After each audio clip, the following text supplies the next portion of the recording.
el tema del día de hoy. Doctor, la hipertensión arterial, ¿qué es la hipertensión arterial? La población habla de presión arterial. Yo sufro de la presión, pero lo correcto es hablar de hipertensión. Sí, yo creo que para la población hay que tratar de hacer una definición sencilla, práctica, precisa. Que la entienda fácil. Vamos a ver. La hipertensión arterial no es más que es la enfermedad que se caracteriza por un aumento de los niveles o cifras de presión arterial que desde el punto de vista no solamente clínico, sino también epidemiológico y de ensayos clínicos se ha demostrado que a partir de esos valores hay un daño en el sistema cardiovascular sistémico. ¿Qué número es ese? Vamos a ver. Esos valores. ¿Cuáles son esos valores que si usted tiene su presión arterial por encima de esos niveles, entonces se ha demostrado que sus órganos pueden sufrir daño? Bien, fíjate, en los años 70 comenzó con la primera guía de prevención, es decir, detección, prevención y diagnóstico y manejo de la hipertensión arterial. Fueron los norteamericanos.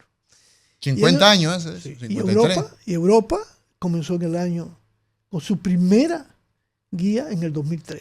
Y incluso hubo un consenso. Hace 20 años. Los europeos comenzaron en el año 2003. ¿Y los americanos? En el año 77. ¿Y eso?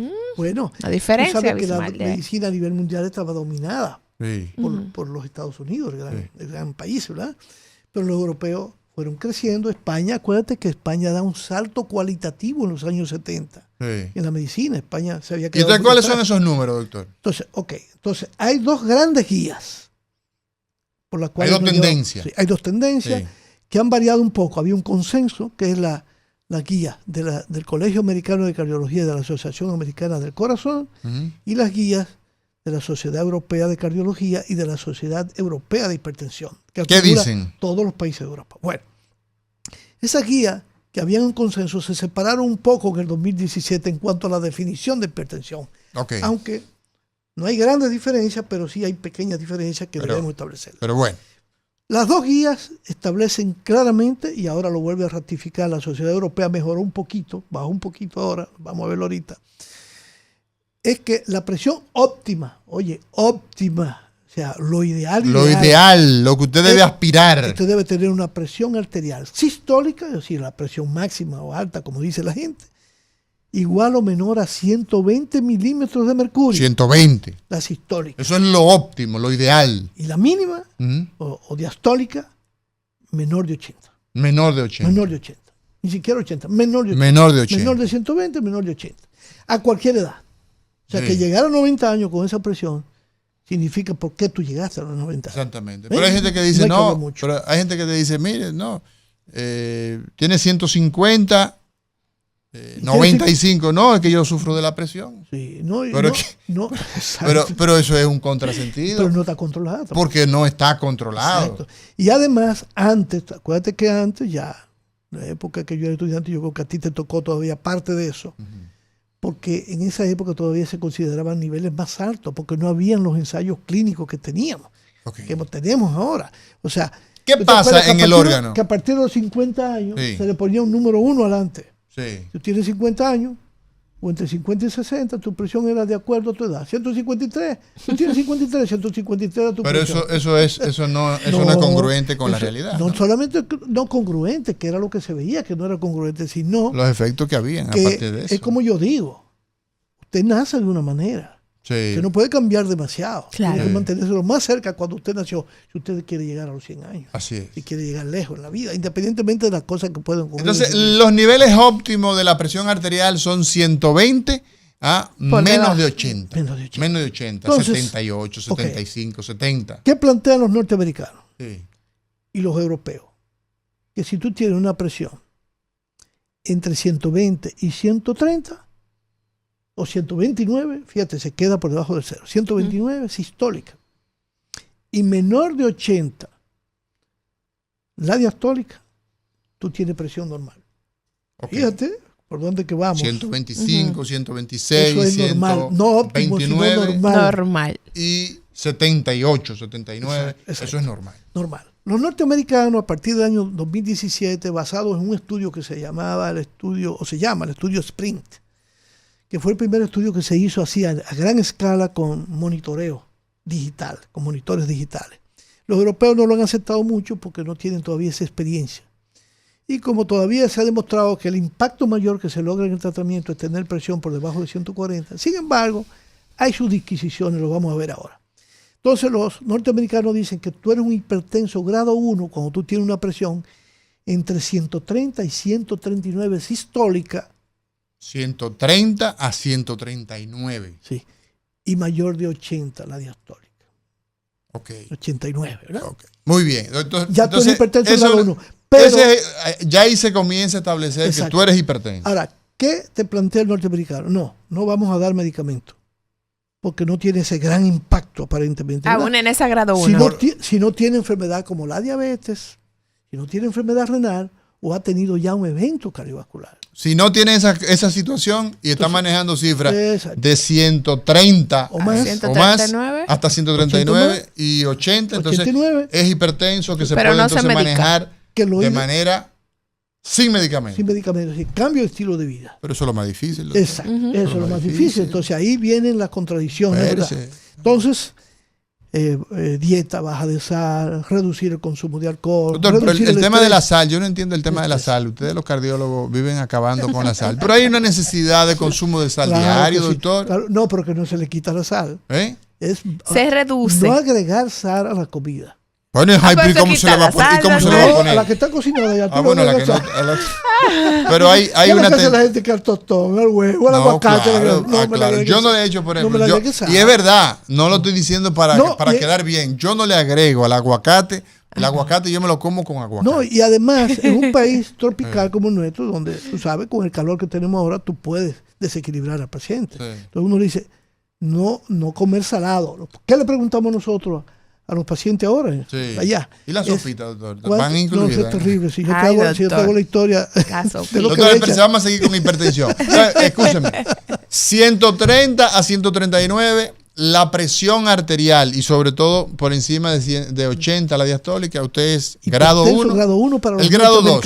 El grado 2. Y los norteamericanos dicen que todo el que tenga 140 o más, 90 o más, es grado 2. Grado 2. Y ahí termina todo. Entonces yo le doy ganancia de causa a ellos porque creo 140 o más, todo el mundo, 90 o más, es hipertenso grado 2. Yo entiendo. Hay un grado 3, doctor. Claro. Entonces ellos plantean eso porque yo entiendo qué es lo que ellos plantean. Y yo con ellos estoy de acuerdo. Pero a partir de ahí no, porque se considera ya el especialista. Pero también debe ser el médico internista. O sea, tú tienes que considerar si ese paciente tiene daño en órganos. Entonces no es lo mismo tú tener 144. La presión entonces, doctor, por encima de 130 y dándole, golpeando de manera, o 140, golpeando los órganos. ¿Qué efecto provoca? No, entonces los norteamericanos plantean que si tú no logras bajar esa presión a 130, llegará un momento en que tú debes comenzar a medicar a ese paciente. Bueno, pero ¿por qué esperar entonces, doctor? Bueno, porque no hay daño ahí los europeos son claros. ¿Qué dicen los europeos? Si el paciente tiene daño en órganos, la cosa es diferente. ¿Y cómo tú estableces que hay daño en órganos? Bueno, por una evaluación clínica y complementada con un electrocardiograma, con un ecocardiograma, con un fondo de ojo. ¿Qué se ve, doctor, en un ecocardiograma? Básicamente, empezamos ¿qué por el electro, con el electro? Es la técnica la herramienta más sencilla, la menos costosa y que es buena cuando su sensibilidad es buena. La sensibilidad del electrocardiograma es menos que la del ecocardiograma. Entonces, o sea, nos da menos información. Detecta menos. Porque va a depender de una serie de características del paciente. ¿Tiene que ver con el fenotipo del paciente? No me refiero a eso. ¿Tiene que ver con quién lo interpreta? Pudiera ser. Sí, porque a veces... Entre dos cardiólogos, expertos los dos. Tú tienes que buscar detallitos. Sí, pero entre dos cardiólogos. Los dos que son gente... ¿Puede haber alguna variación? Puede haber, claro. O sea que depende de quién lo interprete. De quién lo lee en el momento. Sí, eso es muy importante. Fíjate, no hay tanto con el electrocardiograma, pero sí muchas veces tenemos que nos reportan, por ejemplo, en el eco, que tiene hipertrofia. Entonces, cuando tú lo repites con una persona que tiene mejor formación, porque tú lo dudas, tú ves que no es así, que midieron mal, entonces resulta que... Bien, la gente no entiende mucho eso, pero el asunto es que esos niveles, doctor, nos establecen que usted es hipertenso. Claro. Entonces, ¿cuáles son las nuevas guías, doctor? Espérate, entonces los europeos, en sus guías, están manteniendo lo que ellos tenían. Sí, la presión es óptima por debajo de 120, por debajo de 80. Ellos plantean que lo mismo, el normal por debajo de 130, por debajo de 80. Entonces, de 84. Hasta 84 lo llevan ellos. De 80 a 84. Entonces te dicen presión arterial normal alta. Sí. Ahí hay otra clasificación. Sí, ahí empiezan a enredar la madera. Entonces, hasta 135 la sistólica y hasta 85, 89 la diastólica. Eso es normal alta. Eso es normal alta. Sí. Que los americanos también tienen su normal alta. Sí. Pero eso es complicado. Normal. Esa es una complicación. Yo le digo a mis estudiantes, yo no estoy de acuerdo con ese concepto. Claro. Para mí ya es un paciente enfermo que no tiene repercusiones. Bien, doctor, vamos a ver. Vamos a avanzar un poquito en este tema que hoy estamos conversando de la hipertensión arterial, de las nuevas guías, tanto en el diagnóstico como en el manejo, en el tratamiento. Doctor, ¿qué nosotros hacemos cuando, primero, cómo usted se puede enterar en su casa que usted tiene esta situación, que tiene este problema? Pero que es calladito, sí, es un problema, porque el problema de la presión es que es calladito, pero usted está todos los días está generando un problema mayor. Bueno, pero primero vamos a terminar con la definición. Sí, pero avancemos. Porque los europeos, entonces te dicen que si a partir de 140 y a partir de 90, entonces tú eres hipertenso. Y entonces tienen una clasificación en grado 3, diferente a los norteamericanos. 140-90 hasta 159. 99. Ese es grado 1. ¿El grado 1? El grado 1. Entonces, y el que tiene 160 a 179 y de 100 a 109 es grado 2. Y si tú tienes mayor de 180, tú eres grado 3. Yeah. El norteamericano dice que el que tiene más de 180 tiene crisis hipertensiva. Exacto. Entonces, no necesariamente, porque la crisis hipertensiva tú la defines no solamente por cifras, sino por las manifestaciones clínicas que tiene el paciente, que es lo que lo lleva a la emergencia. Sí. Por eso se divide en emergencia y urgencia. Yeah. Bueno, entonces, todo el mundo está de acuerdo que el tratamiento sí. Cuando llega a 140-90 hay que dar tratamiento. Hay que dar tratamiento. Pero además, porque tú me hiciste una pregunta ahorita, pero además, tú tienes que establecer si ese paciente tiene alguna afectación ya, porque de eso va a depender qué tan agresivo, qué tan preciso, qué tanto seguimiento tiene que dar ese paciente para revertir lo que tú encuentres. Sí. Para revertir lo que tú encuentres. Entonces ahí hay una serie de herramientas, como yo te decía, desde el electrocardiograma, el ecocardiograma, y puede llegar hasta la resonancia, que casi nunca llegamos ahí. Pero sí vamos al laboratorio. Hacer resonancia cardíaca. Buscando causas también de hipertensión y de alteraciones de la función renal, función tiroidea, que hay a nivel cerebral. Entonces, todas esas cosas que uno va buscando entonces para un manejo mucho más preciso, mucho más adecuado de ese paciente. Y poder decir, mire, usted está muy bien ahora, pero si usted no se cuida, usted va para acá. Se va a complicar. Y entonces ahí está donde nosotros jugamos nuestro mejor papel. Vamos a ver. Bien, ¿cómo te vas a dar cuenta en tu casa? Bueno, la hipertensión, como tú decías, es el llamado enemigo silencioso, porque no tiene síntomas específicos. Y cuando ya comienza a tener síntomas, es porque o es una hipertensión que está desbordando cierto parámetro. ¿Cómo nos damos cuenta? Tomando la presión. Tomando la presión. No hay otra manera. Entonces, se toma la presión, la forma de tomar la presión, rapidito, doctor. Entonces, ¿por qué Sí, en posición sentada. Sentado. Con la espalda firmemente apoyada en el espaldar de la silla, de la mecedora. Claro, no puede estar echado para adelante o para atrás. Tomarse la presión acostado es inadecuado. No.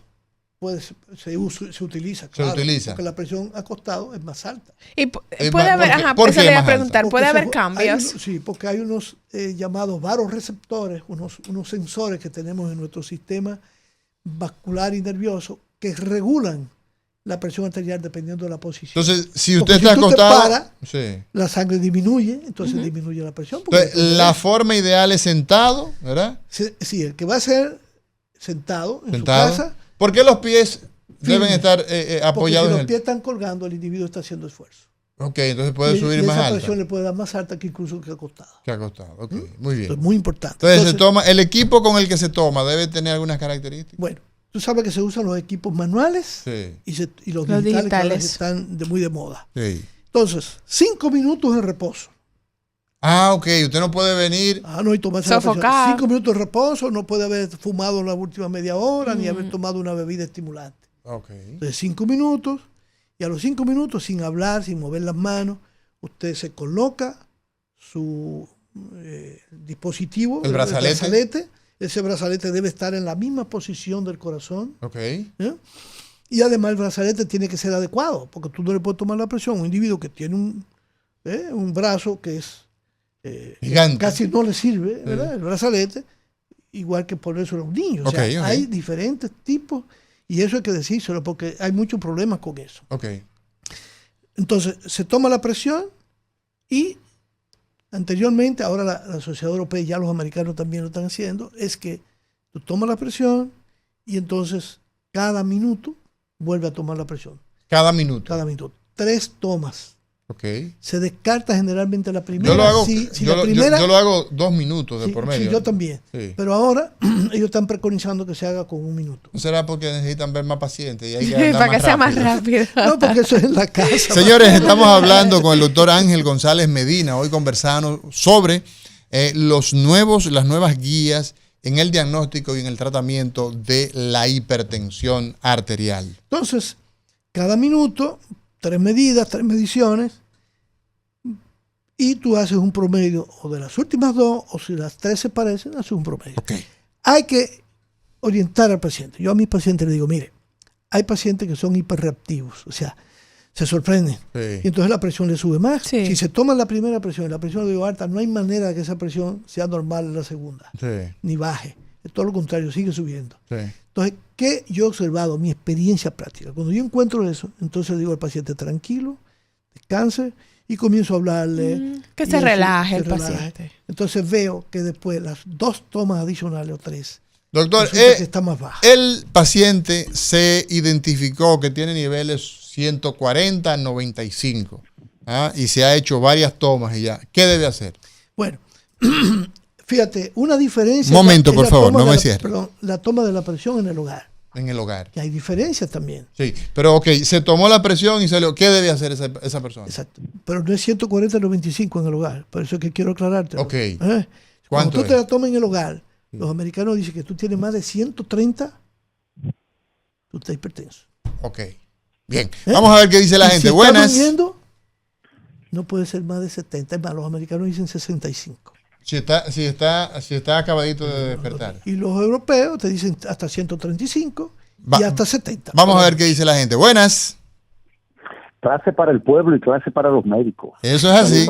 Albert, ¿cómo tú estás? Y un abrazo, todo bien, gracias a Dios, hermano. Y un abrazo para la frontera, donde quiera que se encuentre. Gracias. Nuestra solidaridad para ese compañero. Anoche estuvimos con él. Hermano. Sí. Así mismo, hermano. Mi saludo para el especial. Tampoco de República Dominicana, por lo visitaré. Mire una cosa, mi querido profesor, antes de mi pregunta, tengo un comentario sobre un tema que ustedes comenzaron muy importante al principio, sobre la investigación de la República Dominicana en el mundo.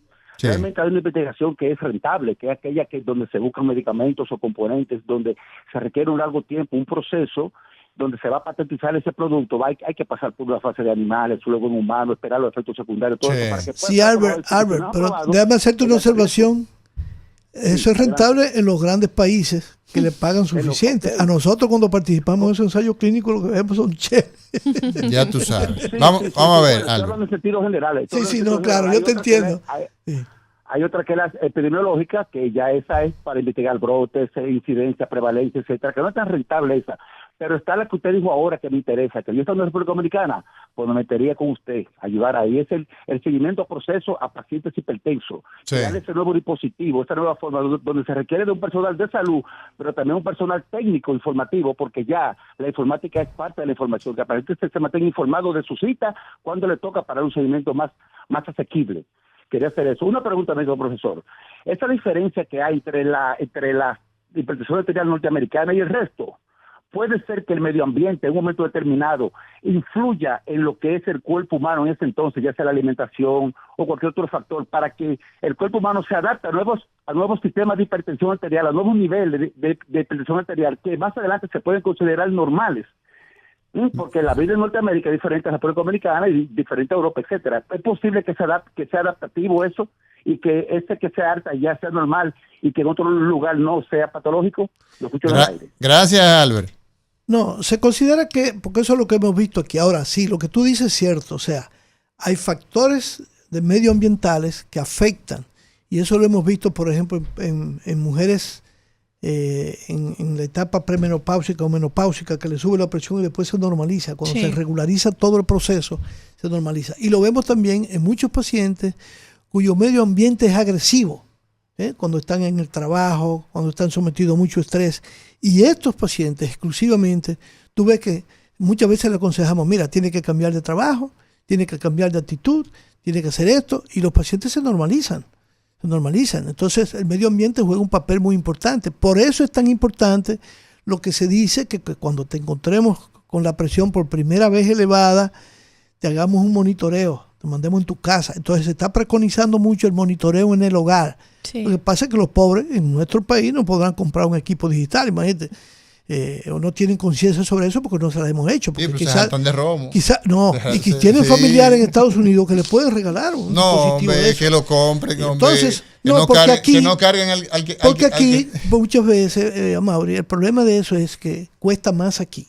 Entonces, pero la gente tiene que hacer inversiones en salud. Y tiene que ser, claro, yo lo digo hasta con los estudiantes, que en la escuela de medicina no le exigen que tiene que llevar. Pero eso lo hace el nivel de educación y de conciencia. Claro, de conciencia. Tú sabes lo que significa el costo que tiene usted que invertir en su problema de enfermedad cuando puede evitar eso. Tiene que usar dispositivos que están validados. Onron, yo por ejemplo, hay una página.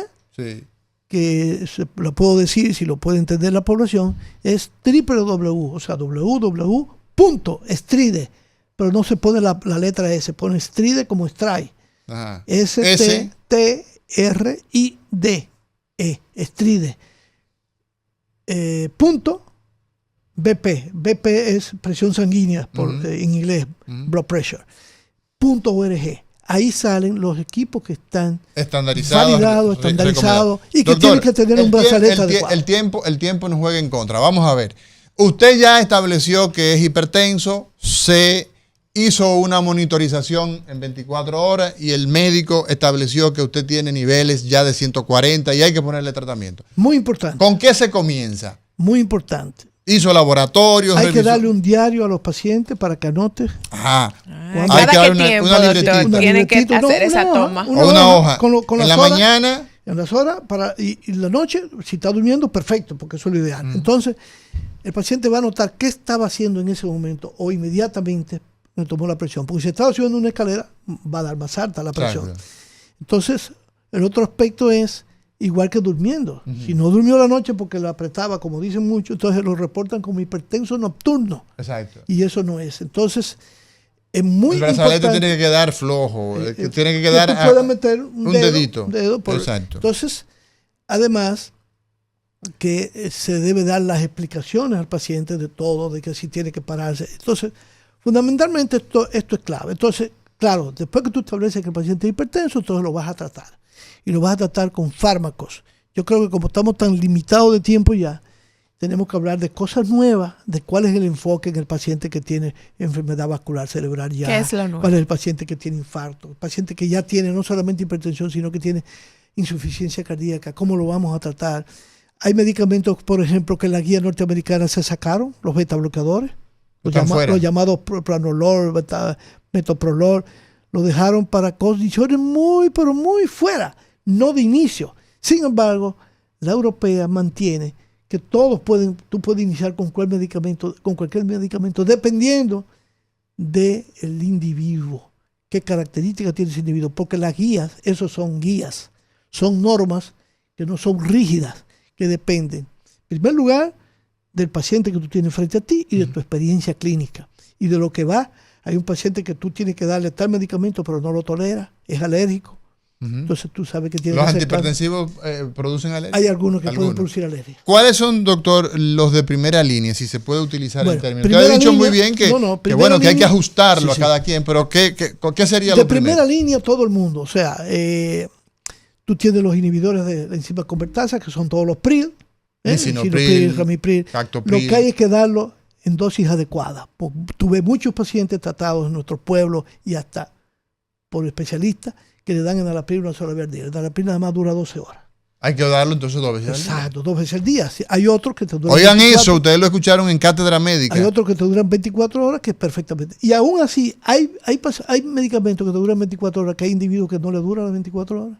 Entonces la evaluación de ese paciente, a veces hay que darle una dosis adicional a ese paciente del mismo medicamento, a pesar de que las propiedades farmacológicas dicen que son de 24 horas. Entonces, esos son los llamados bloqueadores de receptores de angiotensina 2, que actúan al mismo nivel, solo que te producen menos efectos secundarios, pero los inhibidores de enzima convertasa, los llamados IECA, los PRIL, son todavía más baratos, entonces se usan más, porque son los que la población tiene más acceso. Sí. Se considera que estos 2 fármacos son protectores cardiovasculares, protectores renales, que son muy buenos. O sea, luego están los inhibidores de la enzima del sistema renina-angiotensina-aldosterona, que así que se le llama. ¿Y el otro? Y el otro son los bloqueadores de canales de calcio, especialmente la amlodipina, porque se ha demostrado que la combinación de ellos es una buena estrategia para el manejo y la prevención del daño cardiovascular. Bien, esos son quizás lo de primera línea. Lo de primera línea. Entonces un paciente que responde a eso, usted pues lo sigue con eso, ¿no? Claro, correcto. Si necesita diurético, tú agregas el diurético. ¿Cuáles son los diuréticos? Esos son los llamados tiacídicos, o sea, la hidroclorotiazida, la clortalidona, y la indapamida, etc. Entonces, ¿se siguen usando? Se siguen usando, claro, porque son buenos antihipertensivos. La gente va a orinar. Y además, cuando tú lo asocias con los otros, potencializa el efecto antihipertensivo. Esa medicalización de la cardiología, de la medicina interna, doctor, es lo que hoy se preconiza. Pero ¿dónde queda el tema de la modificación? Donde usted siente a esa paciente y le dice, mire, usted tiene esta situación, tiene 140, 95. Nosotros le vamos a poner medicamentos, pero usted tiene que hacer un esfuerzo de cambiar cosas para que usted... ¿Dónde ha quedado eso? No, eso sigue siendo, eso va paralelo. Eso va paralelo, tratamiento farmacológico con cambios en el estilo de vida. No hay duda que eso hay que establecerlo así. Fíjate, los diuréticos se pueden combinar con cualquiera, incluyendo los beta bloqueadores. Son buenas combinaciones y porque lo más importante es tú lograr normalizar la presión de ese paciente. Claro, hay pacientes que, por ejemplo, tienen una frecuencia cardíaca elevada o tienen una patología X, un hipertiroidismo o tienen ya enfermedad coronaria, van a necesitar no solamente de ese inhibidor de ECA o bloqueador de receptor de angiotensina, sino también los llamados ARA2, que son todos los sartán, prosartán, olmesartán, telmisartán, es decir, todo eso, Atacán, porque el Atacán es un producto comercial, pero el caldesartán, todos esos van bien con los calcioantagonistas, con los diuréticos, pero ahora que se decía que no era una buena combinación con los beta bloqueadores, sí hay condiciones en que hay que darlo. El paciente que ha tenido un infarto, el paciente que tiene insuficiencia cardíaca, porque ahí los inhibidores del sistema renina, angiotensina, aldosterona, los llamados PRIL, los llamados sartán, son de primera línea, como también lo pueden ser los beta bloqueadores. Entonces uno ubica cuáles son las dosis, deben darse dosis adecuadas y ajustadas porque veo ese paciente que yo comentaba hoy, tenía, por ejemplo, un medicamento que se le daba una vez al día cuando había que darlo 2 veces al día. 2 medicamentos los tenía así. Entonces, eso no funciona. Entonces, si tú quieres que ese paciente mejore su condición clínica, tú tienes que adecuar el tratamiento. ¿Establecen esas nuevas guías, doctor, el seguimiento a esos tratamientos? Por ejemplo, ¿cada qué tiempo debe evaluarse ese paciente para hacer cambio de medicación o cambio en las dosis o quizás cambio en el tipo de medicamento, el fármaco que se está muy aplicando? Claro y evidente. Un próximo programa podemos hacerlo para extendernos más sobre esto. Inclusive con la detección. O sea, se plantea que toda persona de una edad X, 35 o 40 años, debe tomarse la presión. Y no solamente eso, sino que si va a cualquier especialista de cualquier área, debe tomarle la presión sanguínea si tiene esa edad, aunque no sea hipertenso. Claro. Y obviamente se recomienda que todo el que tiene más de 18 años tiene que tomarse la presión. Y los niños los pediatras también deben tomar la presión, porque hay dispositivos para ellos y son los que van a detectar también más temprano, sobre todo ahora que tenemos más pacientes hipertensos. Doctor, llegando Jóvenes. al final del programa del día de hoy, ¿cuál es la importancia de mantener estas guías de diagnóstico y manejo de la hipertensión actualizadas? ¿Y quiénes se encargan de realizar esas actualizaciones? Sí. Es muy importante porque en la medida en que va aumentando el conocimiento, no solamente de cómo o cuáles factores inducen a aumentar la presión arterial o que contribuyen a que esa hipertensión sea más agresiva, porque de eso depende, de qué tanto riesgo tenga ese paciente. Hay que hacer una evaluación de riesgo. Entonces, tú necesitas hacer ajustes. Por ejemplo, para mencionar uno, que se detectó, por ejemplo, en el estudio PURE, de más de 55,000 pacientes estudiados, que cocinar con leña es un factor de riesgo. Sí. Entonces, imagínate cómo eso hay que incluirlo dentro de los factores para que la gente pueda tomarlo en cuenta. Y los médicos sepan que es un elemento importante. Por ejemplo, ya los europeos lo introdujeron. El bajo peso al nacer También es un factor de riesgo de tipo cardiometabólico. Entonces, todo el mundo debe saber, y es muy importante que esto se enseñe y se le pregunte, que es un problema que la gente no domina, que no sabe con cuántas libras pesó. Claro. Y usted, si nace de bajo peso, como si nace de peso más allá de 9 libras, usted tiene mayor riesgo cardiometabólico. Entonces, ¿quiénes se encargan de hacer? Estas guías son importantes porque son los que nos permiten a nosotros hacer las cosas dentro de un marco de lo que se considera que es ideal, independientemente de los ajustes que hay que hacer dependiendo de la situación clínica de cada paciente. Número uno. Número dos, quienes se encargan de esto son esas instituciones que dirigen la cardiología mundial y que son los que nos pautan a nosotros qué debemos hacer, independientemente de que estemos o no de acuerdo. Claro, claro. Doctor Ángel González Medina, siempre es muy grato tenerle por aquí los miércoles en Cátedra Médica. A ustedes gracias por el favor de su sintonía. Será hasta mañana cuando nos reencontremos en este espacio, Cátedra Médica, porque la salud merece respeto.